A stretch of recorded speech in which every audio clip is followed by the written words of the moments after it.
Welcome to Beyond Better, a podcast that explores a simple but profound idea. We all deserve to live lives we love, and that includes our work lives too. I'm your host, Stacey Ennis, an author, book coach, speaker, and longtime location-independent entrepreneur living in Portugal with my family of 4. Years ago, I was living in Idaho and dreaming of more for my life.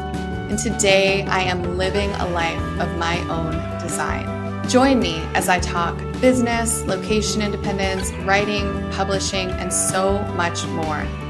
All focused on building a life that is beyond better. Welcome, welcome, welcome. I am really excited to be here with you today for a solo episode. I really like these solo episodes. I love interviewing the guests that we have. I mean, come on, they're phenomenal. But sometimes it's fun to just get to sit and chat with you and give you an update and share some reflections. Usually I'm answering questions, but today I am actually going to just be providing some insights on my trip in the US, because when I went to the US, it had been not quite 4 years. I want to say about 3.5 years since I had been back. Now, I had taken a quick little trip late last year to see my sister, but I was just basically in her house the whole time. So I didn't really go anywhere and do much of anything other than just be with her and her family. So this was my first time really being out in the world, experiencing the United States for a full month. I took notes all month. So I have this big bulleted list here in front of me of all of the things that I noticed, the things that surprised me, the things that I was like, oh, oh yeah, I forgot about this. So all kinds of really fun and exciting things that I discovered during my time there. So I'm really excited to get to share that with you. I have a bunch of things that I want to share. You might hear me clicking around a little bit because I've got notes, I've got things to read, things to update you on.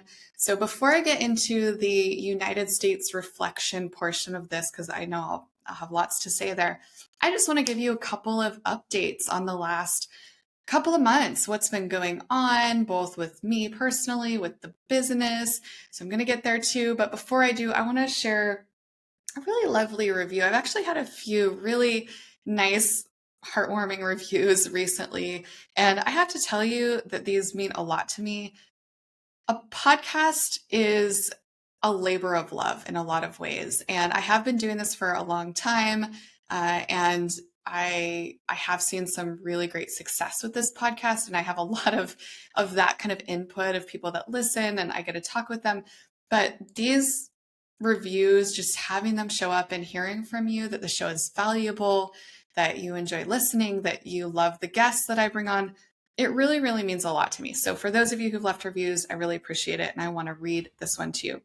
This one is from Kado Fidfix. I think maybe those are acronyms, but and it says, Beyond Better is simply excellent. Stacey Ennis is so knowledgeable and asks such great questions. The guests are always so interesting, and I love how the conversations dig deep. Definitely recommend. So thank you so much for that review. I really appreciate you taking the time to leave that. And I've noticed that most of my reviews say something about the guests, which is great. I love that you love the guests that I bring on. We are very thoughtful. I say we, me and Rita, the producer of the podcast, in who we bring on and making sure that they are meeting your needs, that they are answering questions you want to know about, that they're supporting your growth. So I'm really happy to know that that's resonating with so many of you. Okay, so the last couple of months have been a whirlwind. It's been a whirlwind on the team, just in the business. It's been a whirlwind personally. On the business side, I had one of my team members, Catherine, who's based in the US, was here. Rita, who's since relocated to another city, she was still here. And so we all got to spend this time together. We actually produced an episode, a couple of episodes back. I'll be sure to link to that in the show notes about our time. We actually recorded one together, reflecting on our time together and what we were able to accomplish together, and just about our overall growth as a company, as a team, as individuals. It was a lot of fun. I really loved recording that episode. And so that was great. And on top of all of having them there, which was amazing, we got back into the US only about a week before school started. Note to future self, never do that again. That was not a good idea because jet lag was horrible. It was the worst jet lag I've ever experienced. We were in airports and on airplanes for 48 straight hours. I did not leave the airport or an airplane. The only sunlight we got was, I think we did walk onto the tarmac for one plane. We slept on planes. We slept in, I have a priority pass, so I get to go into the clubs. We slept on chairs in the clubs. These were at small airports, so they didn't have like the little sleeping cubbies that some of the international airports do. And so we got well, okay, so we had the jet lag, and then my son got really sick right before we left, and his sickness kind of evolved while we were traveling. So he was very low energy and just kind of not feeling well. And then all of the rest of us got it. So when we arrived back in the US, sleep was completely messed up. I mean, my body just kind of flip flopped, and it's like, where do I land? I don't know when to sleep, when to wake up. The first, I think it was not the first night, the second night we were home. I kid you not, literally, and I'm using this word correctly, I literally laid in bed for 6 hours just laying there, could not go to sleep. So, along with that, I got really sick. Then my daughter got sick. Then my husband got sick. And so, yeah, we were just kind of navigating all of this. And school started. I got time with the team. So, just for chronology, we got back sick. I had not done any of the school supply shopping at all. I hadn't ordered uniforms. I hadn't done anything. So, I'm a pretty organized person, but I did not plan well for this. I acknowledge that. Lesson learned for next time. And then the team was here. And then my son started a new school. So just getting used to the new school for him and all of the things. And then we've gotten sick again. So respiratory thing right now. So it's been a little bit nuts. However, on the business side, it's been really amazing. The business is growing. We have amazing new clients. And I'm feeling pretty energized because I had some time away and I have all this clarity from our strategy session. So that's been really amazing. To tie the bow on this, because I want to move into my reflections on the US. This week, as I record this will come out, I think, after my trip, but as of this recording, this weekend, I am going to New York. I am meeting up with a mentorship group that I'm a part of. I'm going to a book release party. Then I'm seeing my sister in Ohio, and then I'm going back to New York to see a client. So that's going to be a lot. And I'll actually be traveling on my birthday as well. I'll be in a plane on my birthday, which, you know, not my favorite thing, but it is what it is. And then the evening I get in for my birthday, I'm going to get to have a dinner in Soho with a bunch of friends. So that'll be really fun. So a lot going on. I am looking into the winter, eagerly looking forward to a quieter season, a little bit less travel. However, I do have a few more trips coming up. So we're going to Web Summit in Lisbon in November, and then I'll go to London in December, and then I'll just be home for the foreseeable future. I don't think I have another trip until March. And it's interesting because when I was a kid, and not a kid, let me correct that. When I was a young adult and I was looking at the people that I admire, I thought that travel was like the epitome of success. If you're in airplanes, if you're going places, that is success. And I had a period of my work where I was traveling all the time, speaking engagements, this, that, client, there. And it was really exhausting. And so I am really mindful about these trips that I take. Each trip that I've agreed to has a really clear purpose. And I say no to things unless they fully align with my personal vision for my life, for my business, and that I'm getting plenty of time for my family. Because at the end of the day, like, what do we really have outside of our relationships? I think they're the most important thing in life. So that's where I'm at. Lots of greatness going on. Looking forward to a little bit of a quieter season. We have friends coming into town this winter. Actually, two sets of friends back to back. So that'll be really, really wonderful. So that's me. All right. I want to move into my reflections on the United States. So, as I mentioned, I was keeping notes my whole trip. I made notes about things that were interesting to me or surprising to me. And they range from really little things to pretty big things. So I want to talk about these. And I did not order them as like positive, negative. I am going to go through them in the order of awareness for myself. So this was the order that I took notes as I was on my trip in August. And just again, for context, because of COVID, I had not been back to the United States in any significant way for nearly 4 years, I think about 3.5 years. As I said earlier, I took that quick trip to Ohio. I really don't think that counts because I was like airport, sister's house with her family, and then airport home. So this was the first time I had been out in the world in the US, that I had been, really doing the US thing. Overall, it was a really great trip. I mean, it was amazing. I got to spend time with my dear friends. I've had some friends in my hometown of Boise since I was 5, and others since I was 14, 13, 14, 12, that range. And those lifelong friendships are so precious to me.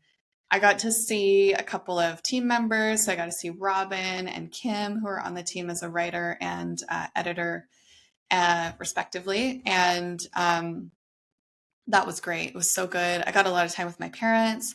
So, all in all, it was an amazing trip. It was really interesting, though, to get the space and to come back and notice things about living in the US that are different from living in Europe. So I am going to walk through my list for you. So the first thing I noticed, this is pretty silly, but is toilet seat protectors. So I think we landed in, what US city did we land in? I think we landed in, yeah, we landed in Seattle, I think, first. And when I went into the bathroom, I saw toilet seat protectors. And I was like, I have not seen these in a really long time. Now, I don't know if it's just our specific area of Europe, but I mean, I've traveled the last year. I've been to London, Amsterdam, Berlin. I mean, I've been all over. I've been to Lisbon, I've been to Porto. So I mean, maybe they were there and I just didn't notice, but for whatever reason, this really stood out to me. I was like, wow, that's really interesting.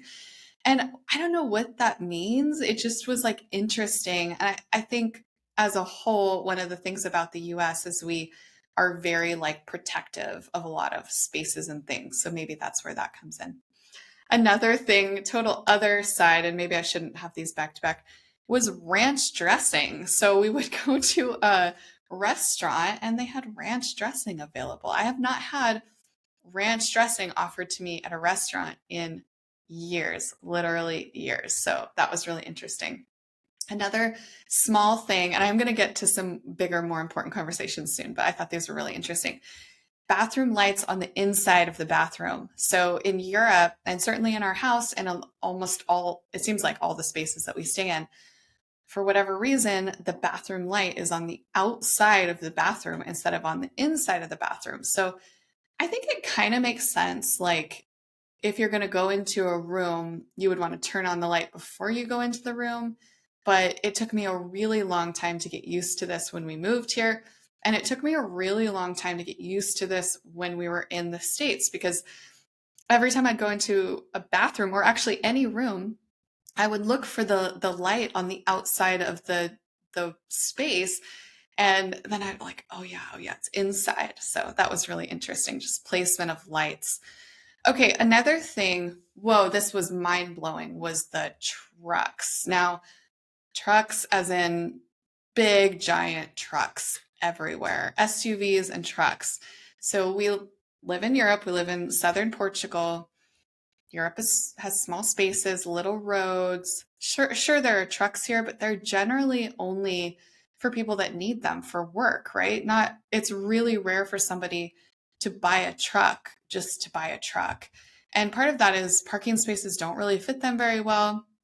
We have a lot of single lane roads here that you have to go through, and often there's a building on either side of your car. So getting through that, there's space, but it's a really, really tight squeeze. And so why would you want a car that's going to be like difficult to maneuver around? Certainly people do have SUVs here, but they're more like compact SUVs typically. They're not the big like suburban cars that you see in the United States. And that was interestingly like quite difficult for me to get used to. I just felt that there was just a lot of volume around me all the time. The other thing with the trucks, and I am going to skip in my list here, but I had this awareness later, was just the number of parking lots and cars everywhere. Where we are, people now in our region, just to be clear, there is not very good public transit here. You can get around by bus, but nobody really does, at least the people that I know. Everybody drives, and it's pretty far between things. So if you live in the Western Algarve, for example, most of the things that like good shopping malls, good doctors, things like that, they're on the eastern side of the Algarve. So you end up driving a lot. Side to side is probably like an hour 15, probably an hour to an hour 15, depending on which roads you're taking. So you end up driving. For us, we end up going, like if we want to go to the mall, it's like 20 minutes by car. So we do a lot of driving. It's different than Lisbon or Porto, where they have a lot of public transit. But even in our area, even here, you don't see sprawling parking lots around. It's just very rare. So we went to Target, for example, and I was just like, oh my gosh, there are so many cars and they're so big. And I know I grew up with this, but it was very, very strange being away with these little cars, limited parking lots. I mean, I walk into town a lot because I find parking kind of annoying especially when there are tourists here and it's really busy. So, wow, that was really interesting to get used to. Okay, the other thing that I noticed, so I'm moving away from like objects, except for there are a couple of objects coming up in my list, was this conversation that I had in an airport that I felt like was really reflective of a lot of conversations I had. So we met this couple at the airport, really lovely couple. We had a really nice time talking with them. And they were going on a bike trip. So they had taken their bicycles and they had gone, I think, somewhere in Europe from Seattle.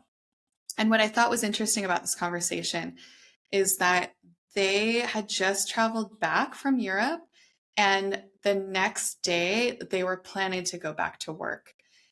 They had taken a week and a half off. So they had flown there, they'd done their bike trip, they'd flown back, and they were going back to work the next day. And I just found that very interesting because I think I have developed a very different mindset now, having been here for a long time. And I think just generally, we've lived in the Dominican Republic, we've lived in Vietnam, Thailand, and here. And because we're foreigners and because things are just a little different with the life that we've created, I don't know. I feel like I just think about things in a little bit of a different way than I did when I was just living in the United States. I very much remember this mentality of like, vacation starts tomorrow. I need to get into my vacation, relax, and then I'm going to come back and go right back to work. Whereas I can't even imagine taking a trip like that and then going back to work the next morning. Like that seems totally bonkers to me. And I just thought that was a really interesting conversation. Now, in transparency, now I did not book any work for the day after we got back, but I did book some coaching calls for the afternoon, the following day. In hindsight, I think they were great. Obviously, love my clients. Calls were great, but getting used to jet lag and everything, it was a little difficult for me. So in hindsight, I think I'm going to give myself maybe 3 days of transition time when we get back, at least, and then like a weekend. So maybe I take like 5 days in total of just resting and getting back. So anyway, that was interesting to me because I think also just being here, there's a very different mentality around work and rest, and people generally take really long stretches, like a month or a month and a half or 2 months it's less common for somebody to take a week or a week and a half or even 2 weeks off for vacation. And I think to me, I think there's a real argument for taking longer vacation because now I know I'm type A, I know, I am who I am, but when I go into vacation, it takes me like a solid week to untangle my brain from all of the things. I'm I love my business. I love my clients. I love my team. And so there is a pull for me to check in, to go back, to check my email. I really resist that. I really push myself to be present with my family, but it's not easy. So for me, I really need at least a week of decompression time before I'm even on vacation. This is my experience. And I wish that our American culture was more supportive of rest and of people really being able to lean into time off. So interesting reflection there. Okay, another piece, a little bit lighter, was ads in my podcasts. There were ads in my podcast. This was crazy to me because they're geo-specific, apparently. So all these podcasts that I listen to, specifically, I think I remember this from the New York Times, maybe from Hidden Brain. I love that podcast if you haven't heard it. There were a couple other ones that I was like, what is this? There are no ads in this podcast. And then sure enough, as soon as I got back, the ads were no more. So I will keep my European geolocation. Thank you very much. So that was great. Okay. I'm going to go on to a little bit more, a little negative. Okay. On some negative things that I noticed. The rest, I have 4 more points I want to talk through. I'm actually going to shift my awareness and I'll end on a positive note because why not? I want to feel good when I get done recording this. The number of adult tantrums that I witnessed while I was in Idaho was shocking. I cannot believe the number of people that I saw on the street screaming at nobody. So now those are different. Mental health problems were a big issue there. I was surprised, shocked at that. But then on the other side, I will put the adult tantrums because those are, obviously mental health is a totally separate thing. But the number of grown adults that I saw yelling, losing their temper. There was a specific situation when I was at the park with my 2 children, my husband, and we were just playing. It was this cool park. On a side note, I did not know this, but the parks, man, I really wish we had good parks here in Portugal. The parks were incredible, like so great. With this amazing park, it had this really, really cool zip line kind of swing thing. It was so fun. So we were all doing it. And I was waiting for my child to come on the zip line to me. And I looked out across the park, just kind of, surveying the area. And I saw these 2 kids by the fence with bicycles. And I saw this man yelling. And he was like jumping on he's like, you stay there, jumped on his bike, fast pedaled toward them, yelling the whole time. And then when he got over to the children, now I'm watching, like making sure that this child is safe. He throws his bike to the ground, yanks one of the kids off of their bike, and just starts like spanking him, but in a very abusive way, very hard, hand up in the air as high as he could go, and really like hitting this child on the backside. And I was really far away. So I mean, like very far, at least a football field away, probably more. Yeah, probably about that long. And so I just screamed across the parking lot for him to stop. And he like retorted back, like, whatever. And he's still yelling at this kid. And I had to tell him I was going to call the police if he didn't stop. And then they unfortunately, they rode away. I mean, like I said, I was so far away. There wasn't anything I could do from my current spot, but I did yell after the kid and just tell him, like, yelling across the park, hey, you don't deserve that. And it's not okay for people to treat you that way. The fact that that man felt comfortable enough to scream at his child in public, hit his child in public, and then yell back at me like I was the problem was shocking to me. I cannot imagine that experience here. Now, I will say Portugal is a very punitive, in the school system at least, and I think in the home too. It's a punitive culture, and not everybody, but more of the old school way. I know kids in school, I've heard stories in the public system where teachers will slap desks with rulers really hard to get kids' attention. And I know that like spanking and that sort of thing is acceptable in some households here. I am very against that. Like, I will not hold back on that. Absolutely, that is not okay to hit your kid in any fashion. I don't care if it's on the butt, but like screaming at a kid. So that was really hard for me. And that was not the only time. I didn't see anybody else do that, but I did witness a few other instances where people were screaming or really angry. And it was like explosive. It was like, I don't know how to explain it exactly, but I did feel this like bubbling energy in certain spaces that was very negative, and it did not feel good. And I think, to be fair, I'm in this like chill beach town. Maybe the vibe here is just so lovely that I don't know that maybe that stands out to me more. But certainly, I have not seen so many people yell. It was in a month. Then I just haven't even seen that.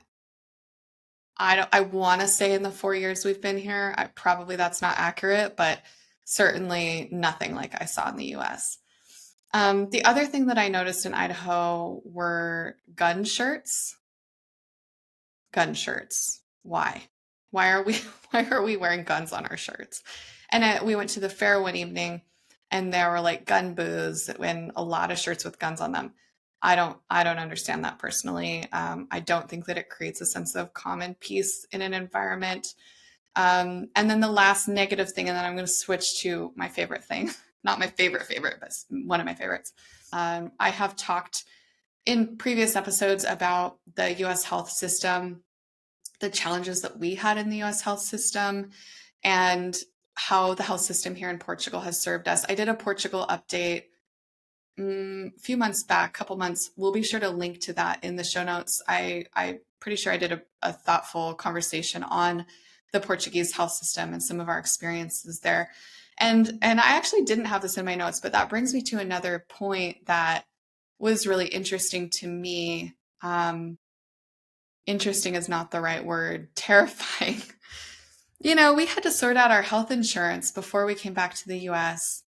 We paid up, we just got catastrophic coverage. We didn't worry about being able to see, a general doctor for child visits, stuff like that. But I knew that if we didn't have health insurance, one bad thing could bankrupt us. And so we made sure that we had that health insurance, and we made sure we had health insurance that gave us virtual visits with doctors so that we wouldn't have to pay out of pocket for the crazy fees. So overall, I think just that lack of ease with the medical system, and just like, please don't let us get hurt, or please let us not get hurt. Please let us not get sick. Please let us not have to use this medical system. While the medical system, I think, is really good when you need it, an acute situation.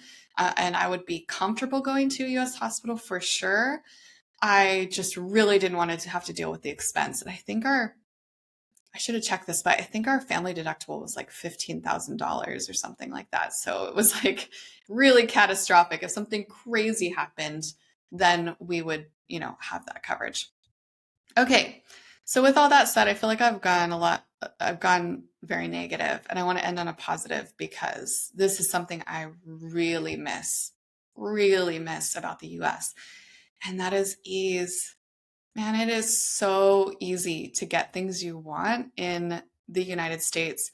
If I want something, I order it on Amazon. Like, it's literally there the next day. If you live in an Amazon hub, you can get it delivered the same day. Americans, do you have any idea how awesome that is? Because I sure didn't when I was there. I did not appreciate the ease. I was able, so we buy this certain omega-3 supplement for our kids. It's very clean. We did a lot of research to make sure we had the best that we could find. I walked into the co-op and it was on the shelf. It was on the shelf. To be able to just buy things at the store, to walk into a store to get organic milk when we want it. To get organic milk here is so difficult. We have to order it right every week.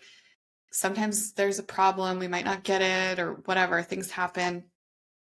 We could just go to the co-op or go to Whole Foods or go to Trader Joe's and it's organic whole milk right there. What we need, supplements that we need, the food that we need, even like healthy convenience food, which, sometimes some of it I think is a little bit, it's not as healthy as you think it is, but just for my husband and me to just be able to go to Trader Joe's and get like quick meals that we could eat on the go or not have to prep while we're traveling, that was nice. I really miss that. So yeah, I cannot emphasize this enough. Y'all have it really easy in the US. I really miss that. I would not trade the things that I have here, certainly, but just the ease of everything. It's all so easy. Also, customer service is great. Um, yeah, that piece of it, we as a country, we really, really have that down. And I really appreciated that a lot while we were there. Overall, in spite of a lot of the things that I observed that were disconcerting or negative or, you know, didn't feel great or were scary, I still had such a great time. I loved being home. I love my city, Boise. It's actually gotten even cooler since we left. There's new restaurants, lots of public art. Um, Generally, the city itself is very friendly. I had to get used to people holding the door for me, like, and making eye contact. I was like, what is this? People saying hello. I know people do say bom dia here, but they're not like meeting your eyes and saying hello or good morning. My husband and I went on a number of hikes. I went running on the trails. If you're on the trails, people are like, good morning. They're just so kind and cheery and warm. And, in spite of the adult tantrums that I witnessed, in spite of some of the just things that I saw that were really unsettling, culturally, it's such a great place. And it felt good. It felt like, there was a warmth in spite of now I just want to clarify, earlier I mentioned that I felt bad in certain contexts, but that was not broadly felt throughout the city. There were just certain places and situations that I witnessed these things. And I would say going out to eat, or because my parents took the kids for a couple of weekends, my husband and I actually got to like spend time together, novel concept there, right? And we had so much fun. We ate good food. We went to a couple movies, which we have not done in forever. We saw Barbie. It was so good. We just had a great time. We hiked. We just had so much fun. So overall, it was an amazing trip. I can't wait to go home again, to go back. Certainly, there are things that were disappointing and sad to see. But I would say net, it was a really, really positive trip. So those are my reflections. Those are the things that I captured. Certainly, there's so much more to that trip that I could share, but I wanted to give you the highlights and I wanted it to be real-time reflection, the things that I noticed while I was home. I really appreciate you joining me. I appreciate you listening to my updates, hearing my stories, and sharing in my reflections. I haven't gotten to digest this with anybody yet, only with you. So this is my first time really talking through every point and really thinking about it out loud. So thank you for joining me. I really appreciate you being here. I appreciate you coming back week after week. If this was interesting to you, please share the podcast with a friend. You sharing makes all the difference for me. It really is a huge support in helping grow the podcast, which is one of my top goals this year and actually over the next 12 to 18 months, is really focusing on the podcast. So thank you for your time and energy. Thank you for being on this fun podcast journey with me, and I will be back with you before you know it.